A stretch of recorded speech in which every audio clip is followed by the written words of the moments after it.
Okay, guess we are live. Hello, everybody. Welcome to another Ruby Tuesday, Ruby Tuesday 86 in November. Let me run through the keynote. Ruby Tuesday brought to you by NGS MY. Thank you for them for the StreamYard and also KL Ruby Gate. Join us on Facebook. We'll do a hiring shout out in a bit, but yeah, if you're looking for a job, Facebook is the place where a lot of people post up. We'll share more details about it in the hiring shout out, but yeah, come join us at Facebook. Meetup is where all the event details are. So if you're looking for the link for the next event, drop by at Meetup. GitHub for all code-related things. I think we can do more with this, but let's see. I know last time Jimmy used to run like R10 competitions and all. Maybe we could do that, but yeah, let's see. Slack, if you ever want to ask questions or just hang out, and we'll see on Slack as well. And we use Discord whenever we have a code clinic. So every few months we'll do a code clinic where people can jump in and bring their problems or just work with other people, that sort of thing. All right. Hello, everybody. I'm Gui. And we have Gui from Penang and also Tristan. What did you say? Sorry? No, I was like introducing myself and also like Gui from Penang and also Tristan. Yeah. No worries. All right, just a quick reminder, if you comment or chat, we might highlight your question or your comments. So your profile name, profile picture, and comment might show up on the stream. Another thing is remember to follow the event code of conduct. So we follow the Ruby community conduct guideline. Right, hiring shoutouts. I did a quick check at our Facebook page. I think there's currently like 3, or at least in the past month, there's 3 work posting. I think someone is looking for a freelance or full-time Ruby developer. I also think, let's see, someone from Bowerbird is hiring as well. And I think Gui, last month you share recommend.my is looking for senior backend developer. So these few posting within the last month. So yeah, if you're looking for a career change and want to do more Ruby, more Rails, hop on to our Facebook page. Any other shoutouts, Gui or Tristan? Nothing that I know of. No. Right, yeah. No worries. I think maybe Faith is still hiring. I could be wrong, but it could check if Faith is still hiring as well. I think this time a lot of businesses are hiring again since businesses are opening up. Like MCO is lifting, and everywhere in the world as well. Like every country is lifting its restrictions, and so most likely hiring is going to be there's going to be an uptick, especially I think on programmers, because businesses now realize that commerce can be done online, especially with the restrictions, right? Physical contact restrictions. And so most likely online programmers who are well versed in programming for the online type of activities would be in demand. So we'll see. Like web developers, yeah. Mm-hmm. Yep. Well, not necessarily just web developers. There might be like APIs as well. I think APIs. So, like for example, connecting to kitchens or connecting to like having that kind of connection might eventually end up as a web portal, but not necessarily about websites. Another place I wanted to highlight was Slack as well. In Slack, we have a jobs channel. So sometimes we do get advertising there, compared to Facebook as well. So I think sometimes internationally people do drop jobs as well. So again, you're looking for any jobs, Facebook is a place, and our Slack jobs channel is another place as well. All right. Okay, today we only have one session, which is multi-database usage in Rails by Gui. All right, I guess you can take it away. I think, Gui, you're still muted. Hello. Yeah, there you go. Okay, so let's start. So today I will be introducing like what's multi-database like in Rails. Right, for go next. So why multi-database? So normally when you try to isolate access, so in terms of uh, different users and different tables or different use cases. Let's say you have employee records versus a normal products records. So you don't want them to mix together. So different levels of access allows you to access, how to say, and control how the records being input, edit, um, created, and also being fetched out.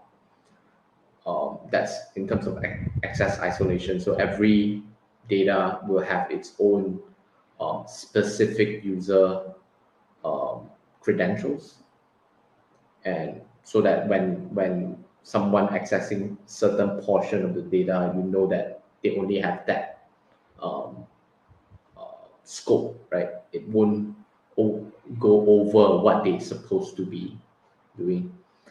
And then another one is sharding. So sharding means like you can do it in regional, you can do it in, um, I would say, frequency. So it depends how you categorize your data. So sometimes very frequent data access, read and write.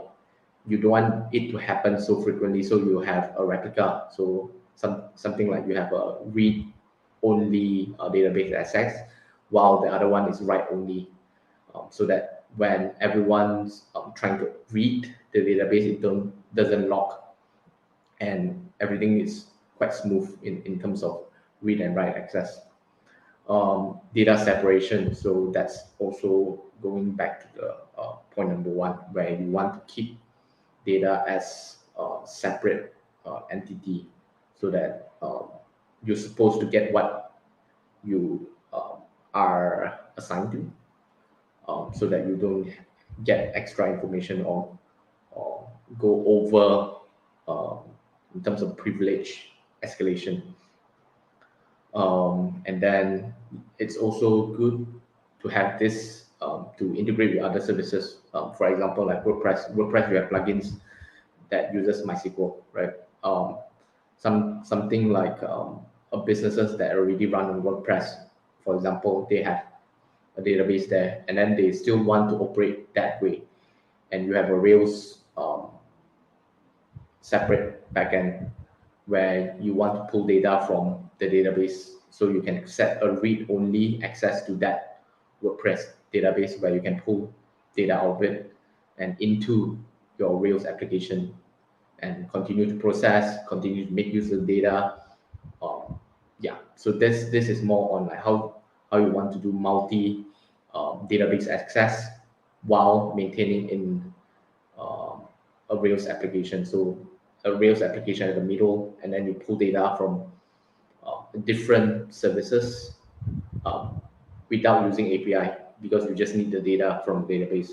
So you can set like read-only access, and yeah, and then the other services will still operate as they should. They don't have to worry that you write their stuff. They don't have to um, change their way of handling their tables entity or the data.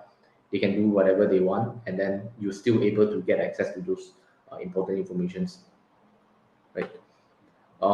So Rails 6. So Rails 6 is the version that starts to do support in terms of multi database.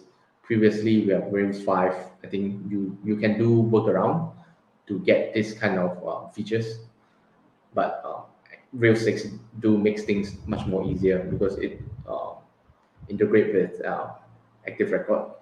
So you have like connects to, so you can set like what database you want to connect in terms of model classes, and then you can set reading and writing roles. That's very useful in my use case, right? So let's go to the code.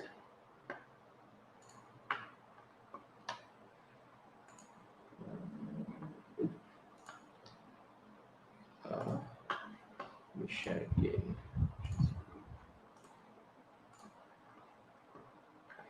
Okay, so I created a repo. It's called multi-db. So yeah, if you have GitHub, you can go in.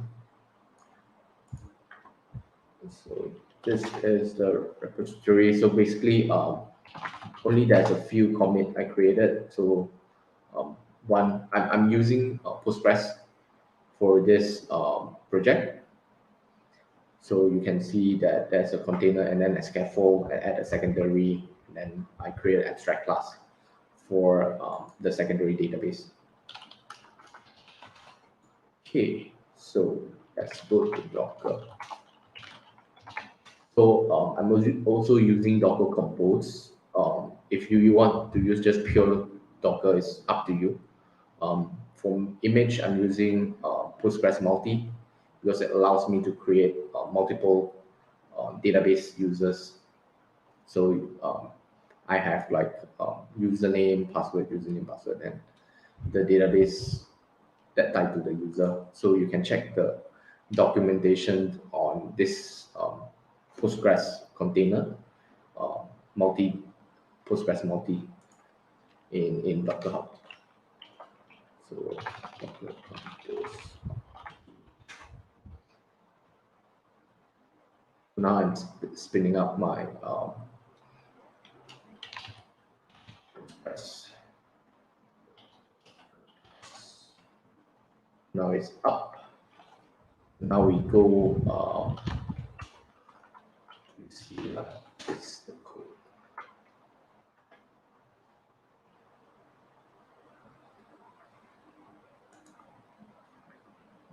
Okay, take some time.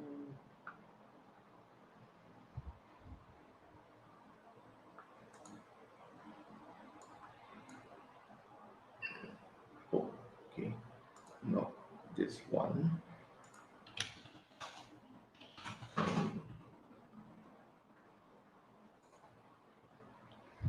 So what we'll be going to see is first thing you want to go and view the config database YAML. Close this.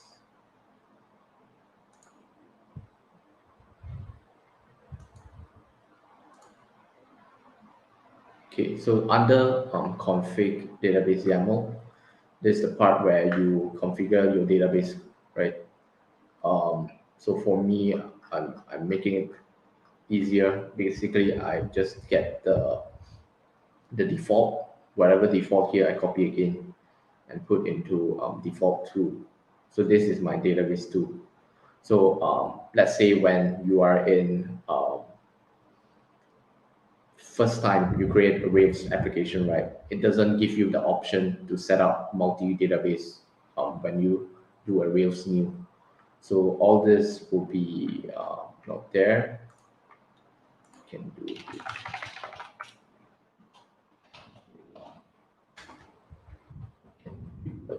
this.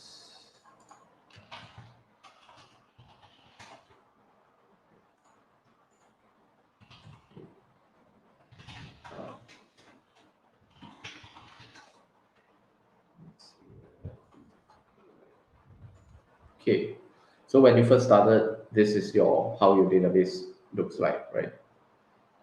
You have like just default and then Postgres, pool, and then all the development tests, yeah, production and stuff. So you need to configure like the username, password, right? For me, I'm using Rails credential.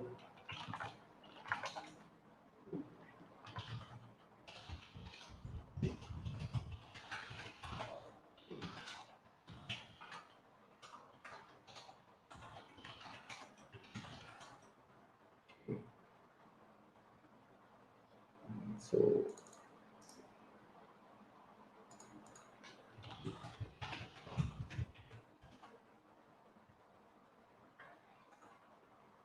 this is the part where I add the credentials of the database. So you can see that I use Rails credential so that it pulls the data for username and password. And then I also added the Docker image. So let's see the Docker image here. So this is the first time. You can see this is just a single user, a single password, single use case, right? And then next will be we'll be doing scaffolding.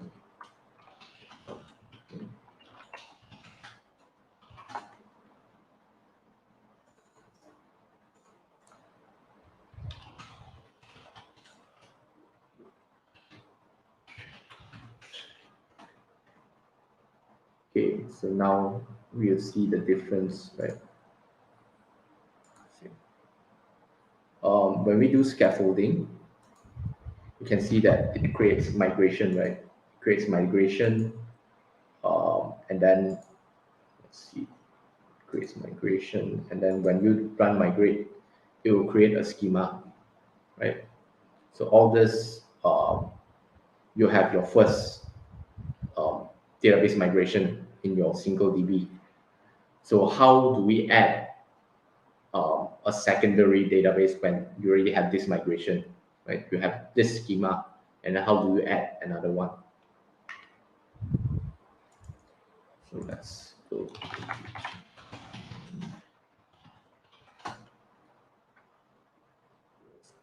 This is the correct one.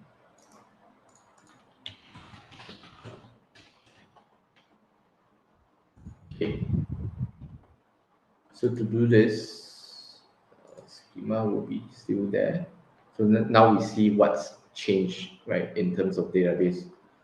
So what you need to do is create another configuration. You can do it differently. For me, I'm just trying to get it quickly.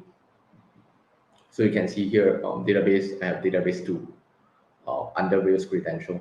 So it's a separate credentials.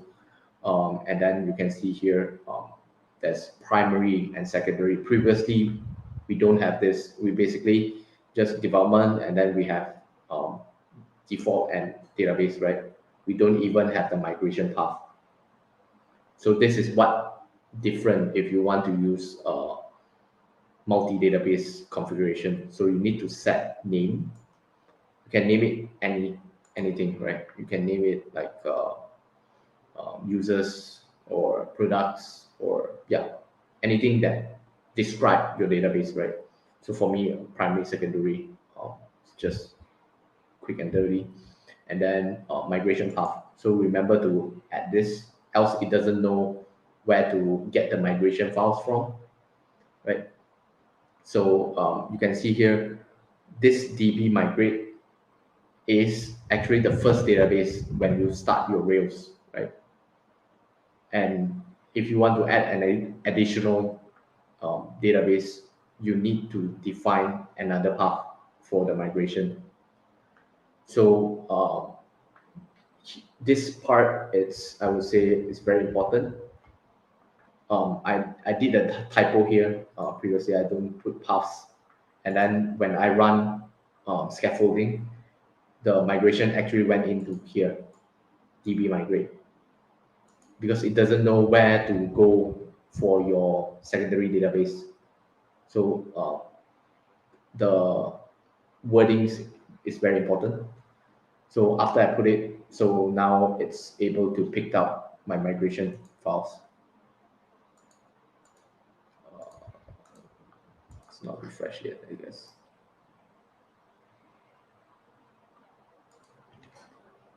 Or it's not scaffolding yet. Never mind. Not scaffolding yet. So after you set up this migration path, you also need to set up another abstract class for your active record under model. So models, this one. So let's compare with application record. Split down. Right. Ooh, where's my secondary? Yep. So what you can see here, it's basically extends application record. base, you can set it base, or from the Rails guide is actually extending from application record. And then you need to say that it's an abstract class, and then this is the important part, connects to. So for Rails, Rails 6 multi-database support, to define what database you want to connect to, you need to define like whether it's a writing access or a read access. So this is very important. If you don't want to write any data to the target database, don't put writing, because that will also give permission in terms of writing the data into that. So and also secondary. So this secondary is actually coming from here. Secondary. Yep. So for application records, it's auto detect primary. So I don't have to write here. So if you want to, you can define here connects to writing maybe products, so that your default application records going into the product, right? So all this is to define which database you are going into for your model. Okay, so next part we go to scaffolding. Okay, I'm in already main. Okay, so scaffolding, you can see database here. I have a secondary migrate. Right? So secondary migrate and migrate, you can see these two are different. So when I first run create post, it only reflects in the schema. So this is for primary database. It only has schema post. So for secondary, see that it has employees. So it's a totally different schema. Means that if I'm inside primary, I don't have any access to employees at all, because it's totally separated. For how to say, can single model connect to both database.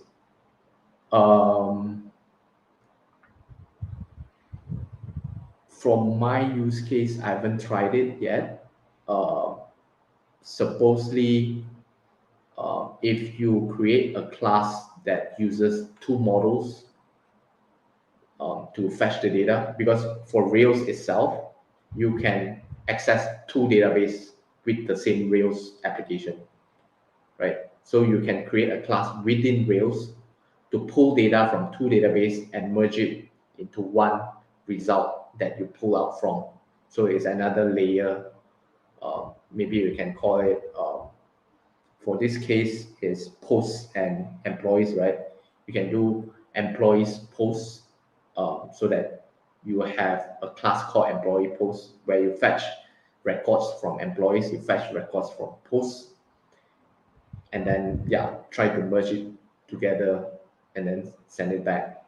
But if you refer to the same model, I don't think it's also possible, because from the Rails guide, they are using the same like replica. So so they have like primary and primary replica, where one of it is for writing, one of it is for read only. So it's depend. You can configure it so that it shares the same table. It's possible, to have a same database. Okay. In terms of isolation, yes, you can't do it using queries. So we can try it, right? So let me do some. Let's see.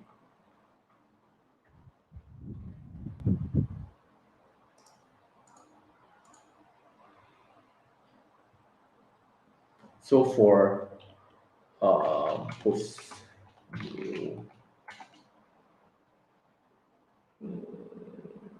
statement invalid where undefined. Oh, I haven't run migration.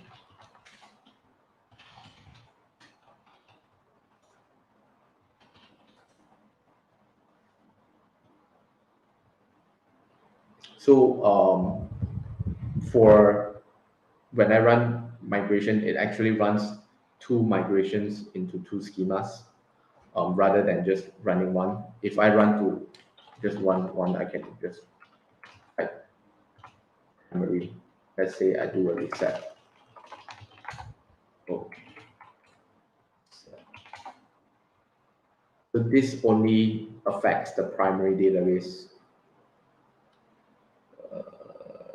Yes, DB. Reset.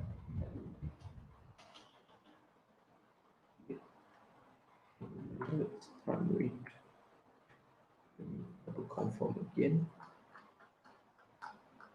So this is all the commands that you can run.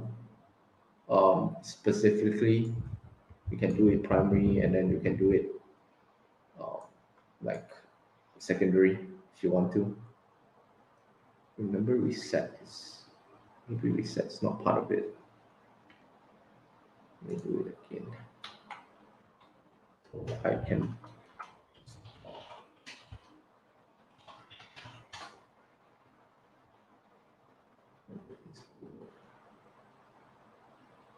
Yep. And then it doesn't affect my secondary because from here you can see it's only drop primary. So the secondary is still running. And then I can should also create. I have to migrate. I need to create this.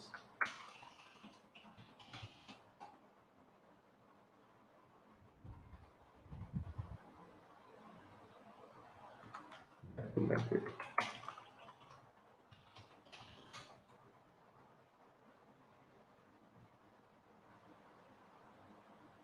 Okay, so this will do different in terms of isolation, right? You want to just migrate the primary and then secondary unaffected, yeah, you can do that. So it's yeah, depends how you want to do it. Let's do something on the record. So about cross access, right? So if whether I can get something from post post is in primary, right? So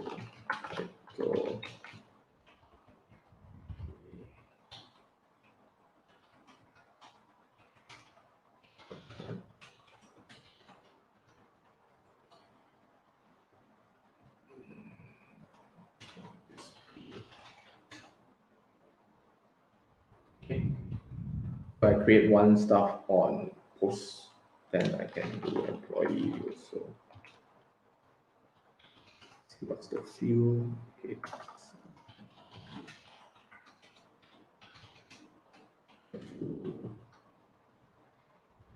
And Y. X.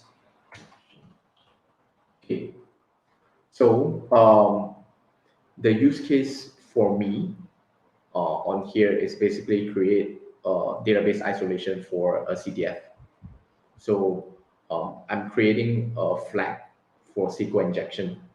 I'm purposely opening up vulnerability for SQL injection, but I don't want other people to gain access and take over my other part of the database. So I'm creating an isolation so that when the vulnerability for SQL injection is there, it stays within that scope. It doesn't overlap to other tables, other important database.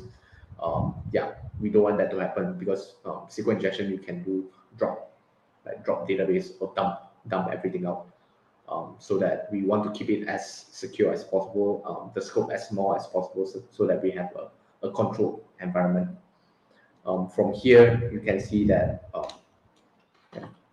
we have post here. Yes. Here, right? So what is not safe way of doing SQL, right? So I remember I saw somewhere about query, I think it's find by SQL, if not mistaken.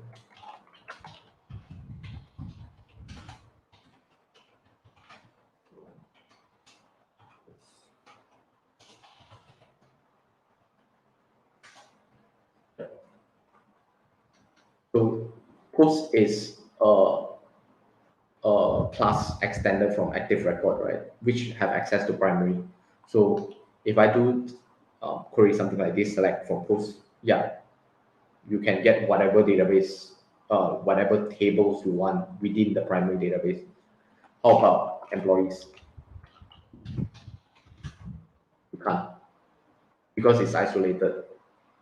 When post is isolated for just like access to a primary database, the access is just that you can't get over to another site to the secondary database because there's no way you can do that. The credential doesn't allow you to do that. So I basically lock down the model so that it doesn't um, gain access, escalated access to other part of the database, right? I don't want that to happen. So you can see here, it's post only, restricted to post or whatever in the primary. So in my primary database, maybe I can have like comments, pictures. Yeah, definitely the hackers that access to post, he can get into pictures, he can get into comments because that's part of the primary database, right?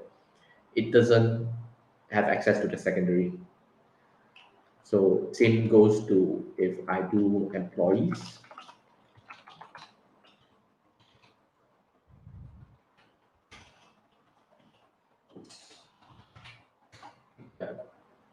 It doesn't, because there's no way of doing this unless you do it through Rails programmatically. So not by SQL, because definitely SQL runs on whatever is assigned to the model, right? For employee, let's just see. So employees is extended from secondary record. So it uses the database that defined in secondary records, which is this one, secondary, right? So it's very clear, configured so that the access is, yeah, you keep it safe. When people do SQL dump, yeah, it doesn't affect anything because it's just a different part of it. So for my use case, I purposely do this because I'm opening up a vulnerability purposely because Rails did some good, I would say, good audit around SQL. So in terms of active record, if we want to find ways to like do SQL injection, it's kind of hard unless you purposely do it, like what I did here. I purposely open up ways to people to do SQL injection. Yeah, so this is my use case to isolate database. Um, there's also other use cases that this might be helpful. Um, it depends, right?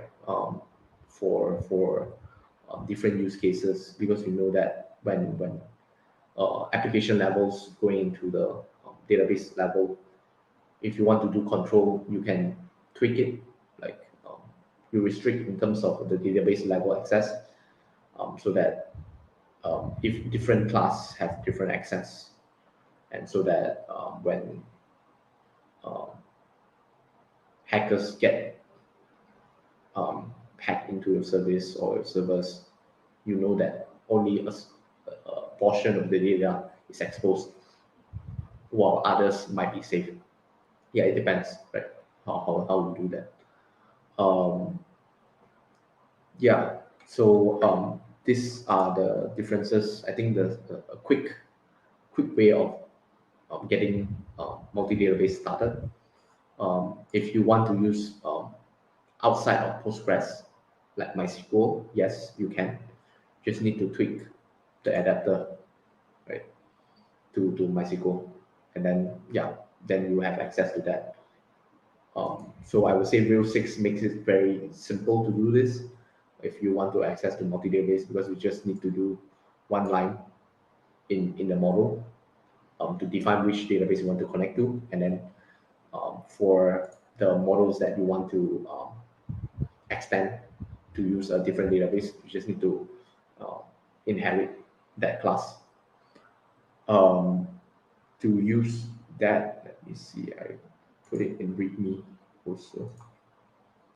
So to auto create, right, the model to point to the secondary database, basically what I did here is Rails G scaffold, employees, and then the field dash database. So dash database means that you are choosing what database you want this to be in. So for me, I want it to be secondary, then it will automatically generate the migration to the correct folder, right? Because I defined a secondary migrate for the secondary database inside here, YAML, right? So it understands that, okay, for this scaffold employees, the migration should be going into secondary migrate. Yeah. So it understands that, and then it will generate the migration into this folder. And in terms of secondary record, right, even you don't define it yourself, when you run this, it will also generate the secondary record for you. So this is auto-generated for you also when you run this scaffolding, because it knows that, okay, you are going into a secondary database, and then a secondary database needs to have application record inheritance. So it will generate this file for you if you don't have it, right? If you have a predefined custom class, you can do it through, there's one here, I remember. It's the scaffolding. Yep, you can define the parent because you already define, right? It define animal records. So you just need to define the parent so that it points to the correct class when it creates a model. Yeah. So I would say Rails generator is quite smart when dealing with multi-database. You just need to put some keywords so that it understands and generate auto files for you.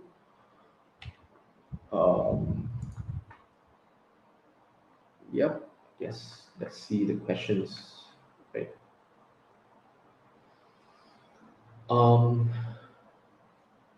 Can a model belong to another model but connected to a different database? Yes, can. Because in Rails, right, in Rails, the application have the model access, just that the model itself doesn't have access to other pieces of database. But when you mention this one, it's more on the foreign key reference, right? When you do belongs to, if you do foreign key across different database, depends how you write your migrations. It might fail in terms of foreign key validation because it doesn't have that field, and then it could not find in. Let's say you have two databases. One table 1 is in database A, and table 2 is in database B. You want a table 1 to refer to table B, table 2, right, with foreign keys. Definitely table 1 will throw exception, like, okay, this foreign key doesn't make sense. There's no this table ID, unless you make it a non-compulsory field for the foreign key, so that it's still able to refer it. So maybe like a user ID in table A, where the user data is in table B, right? Yeah, it's possible. It's just an extra work. Not recommended, but yeah, it depends how you want to structure your data, it should be achievable because it's just pulling data, pulling queries. Because in Rails, it's still a programming, I would say programming technique rather than just a straightforward SQL, right? So it could pull data and then make it work. Yeah. All right, thanks, Kui, for the talk. Very, very, very helpful, useful as well. Actually, I never considered using multi database, but now you have walked through it. It's really, really nice. Also, thanks for mentioning all the gotchas you encountered, like your migration path name. I think you mentioned earlier, like you name it wrongly, right? It went automatically went to the primary migration file. So the use case you mentioned, I believe, was that you wanted to open up some vulnerabilities purposefully, some SQL vulnerabilities purposefully on like a running app. So the app itself uses like a primary, and then all the like vulnerable stuff will go to the secondary. Is that it? Yeah. Okay. Yeah. Correct. Yeah. So to protect the data so that the program can continue to run, because you know when hackers get into access in SQL, first thing is dropping the table, most likely. Second, either dumping the data out. Yeah. So it's best to do isolation. Nice, Oh, nice. I think just to mention that connecting to multiple databases is not really a new thing, but it's new on Rails 6 where it's seamless, like it's part of the framework. Because last time, so one of of the use cases that you mentioned, WordPress, right? It's actually something that we used. I did something way back a few years ago, because you have so WordPress is great for blogs. So you have a business blog, it's uh, easily updated, etc. But if you want to, for example, get some posts like latest posts and put it in your Rails application because you have a homepage, let's say, right, and then you want to put it on your application, then instead of copy pasting whatever, etc., then whenever the blog updates, if your application connects to that database, it's already giving you the latest of those updates. And if you're using WordPress comments, then you can like read through all of those comments, probably put them into a database, and then if something is good as a testimonial, make it mark it as a good testimonial, and then it goes to another section of your application. So it's another way of gathering data.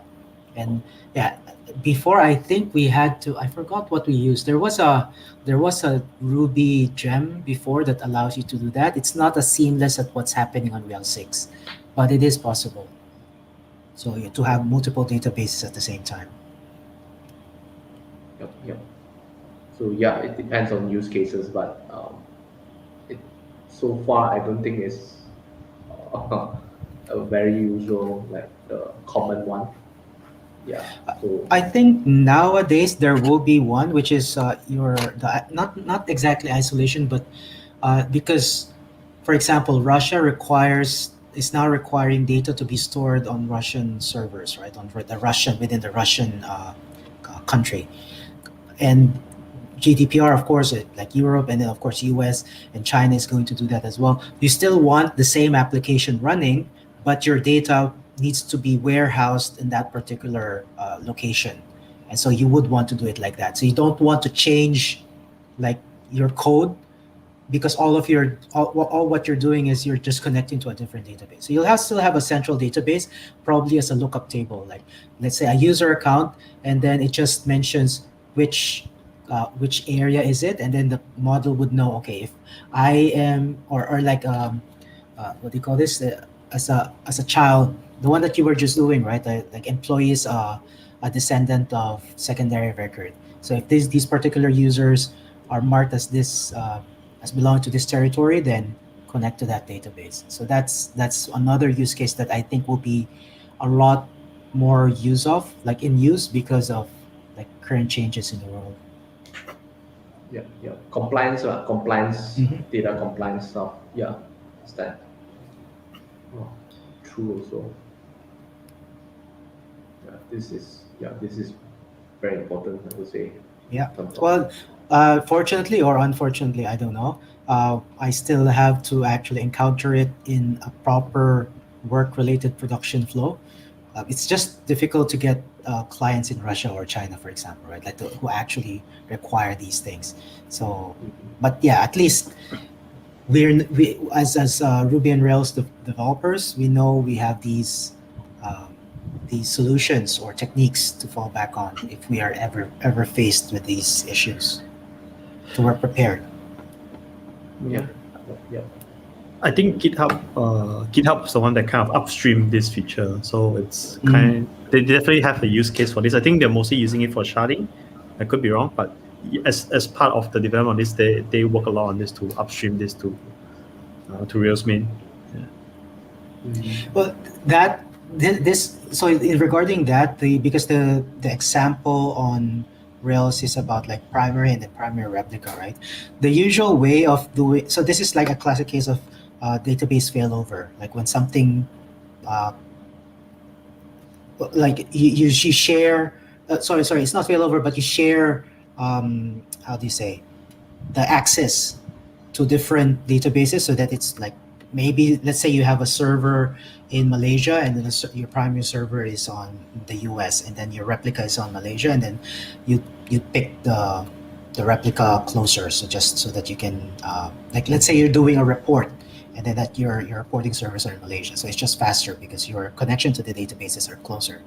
But the usual way of doing that is you do it, you set it up on the database level, like you do um, master slave on MySQL, let's say, or like you do a master on Postgres and all of these things, and then you do something like a MySQL proxy or a database proxy that knows how to direct things. But that means you need to know your infrastructure and your DevOps. But the way Rails is doing this, it's doing that job for you now. You're doing it as part of your application code, and so that means you can just set up any database wherever. That's the only infrastructure technique that you need to know of. Like you just set up a database the way you've done it so far, and you don't have to set up any proxies or master-slave relationships or whatever or followers.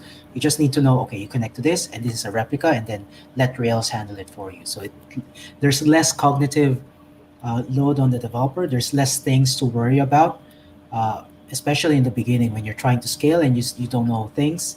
You're not familiar with database setups, for example, because that's infrastructure and you're a developer, right?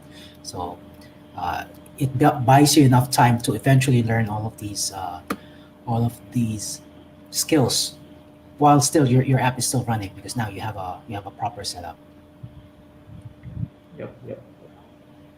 Yeah, there's also a resolver. So means if your one of the database went down, it will fall back to another one. Yeah, this is the failover scenario then, where again, usually the classic way of doing this is you're doing it in on the database infrastructure level, but now this is on the application level. So it's a different way of thinking, but again, more convenient because now you know your framework will handle it, and it makes you agnostic in a way where you only depend on the framework, on the Rails framework that you're doing. You don't have to worry about knowing how to set up failover on MySQL or Postgres, or if you're doing SQLite, now you can even do failover. SQLite does not have built-in failover, but now you can if you want to. Yeah, correct. Yeah, so it opens up different ways of doing things. Maybe the same thing, but there's multiple ways you can do it. Yeah. So in terms of multi-database, like does anyone have a different use case? For me, it's definitely prevent people from hacking my main data. But yeah, the other use case. I think those four that you mentioned were the most frequent ones. One of them definitely I've started to use, which is the WordPress. That's just really convenient because now you can have like all of these external programs. Like maybe your marketing team prefers a CMS, let's say, and just do it like that. So it becomes just like another API. Even if WordPress has an API, sometimes you just want to access the data directly. It's just easier, or you don't need to actually host a WordPress. Maybe WordPress is just internal to your building, to your users, and then what ends up is it's really just an authoring platform, and everything that you that is created is served by your Rails application. So yeah, it's very. I think this is a very nice, useful way that Rails had implemented.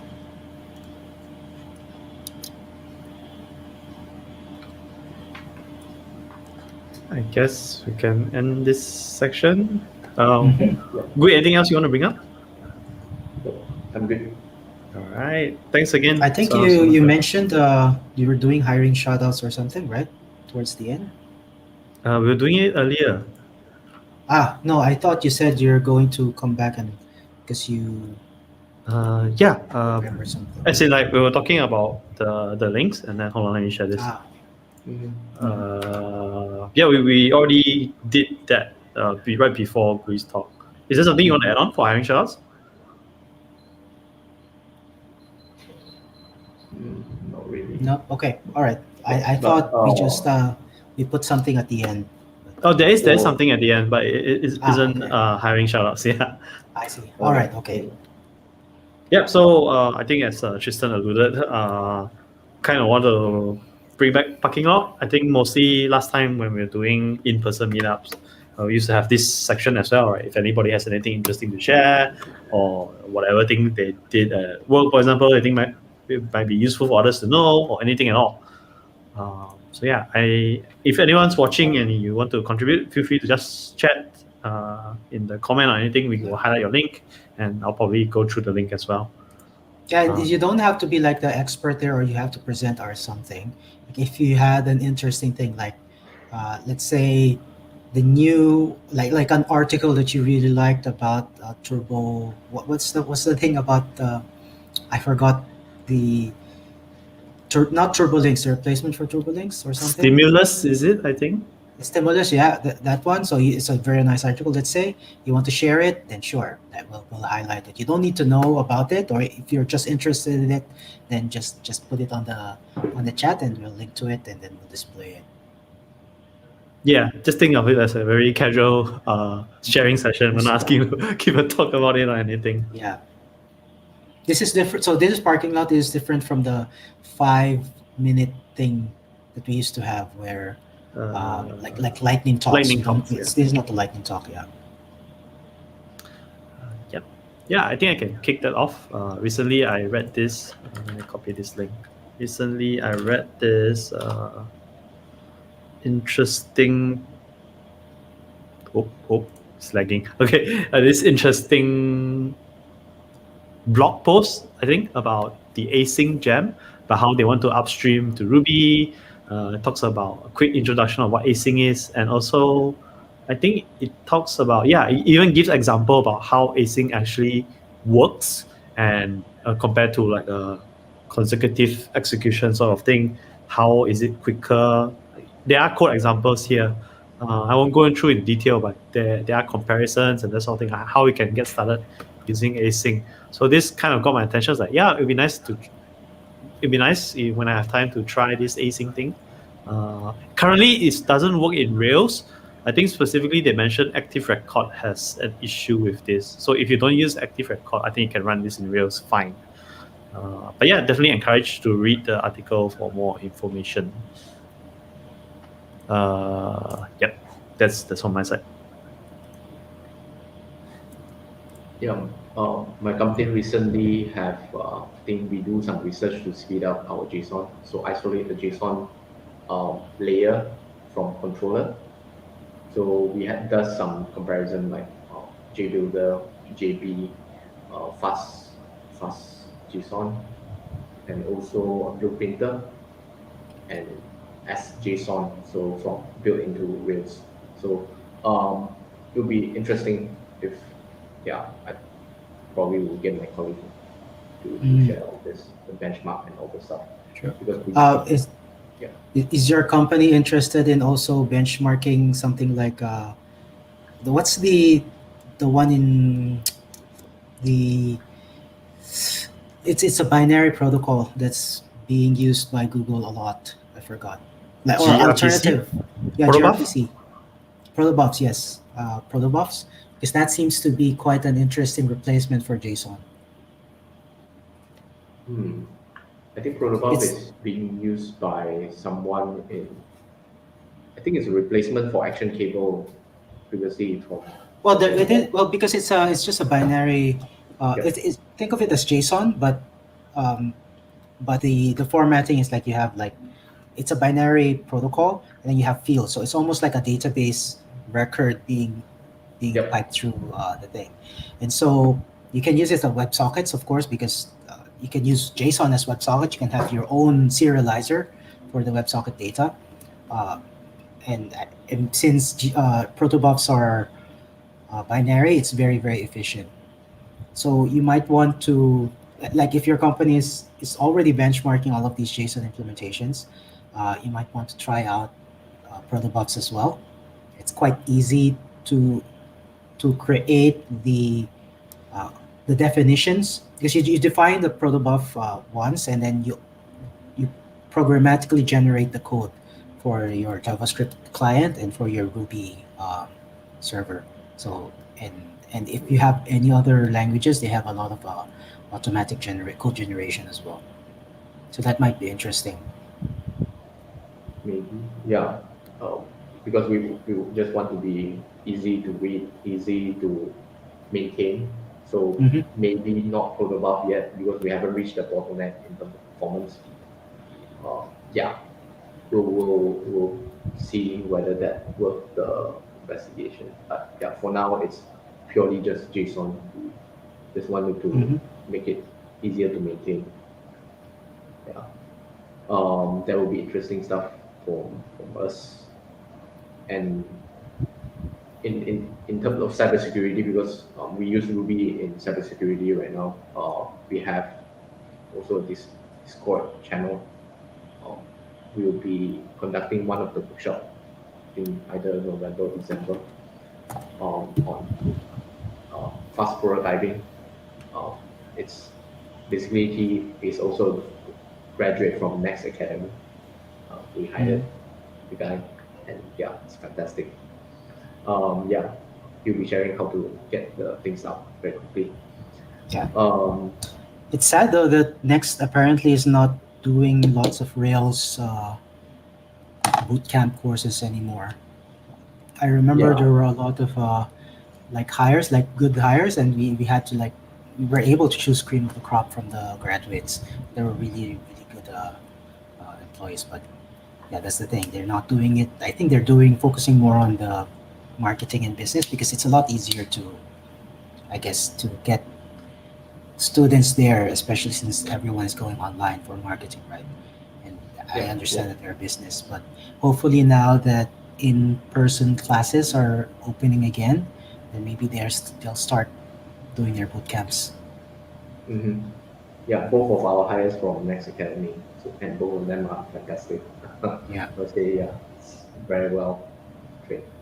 I will share a link to the Discord channel. So if anyone who are interested in cybersecurity, so just cybersecurity in general, yeah, that's a good way to look at.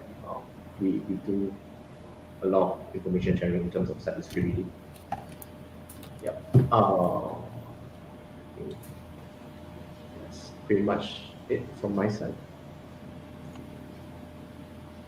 All right. Yeah, I think we can kind of end it here. I think that's about it. So thanks everyone for joining. I guess real quick as well, if you're ever interested in giving a talk, or if you are unsure on what to talk about, you can always reach out to us through at Slack. It's like, hey, you want to give a talk? I'm not sure. And then we can kind of have. Let's see how we can help you through that. So yeah, we're always looking for speakers, definitely. And yeah, I guess that's it. See everybody next month, December.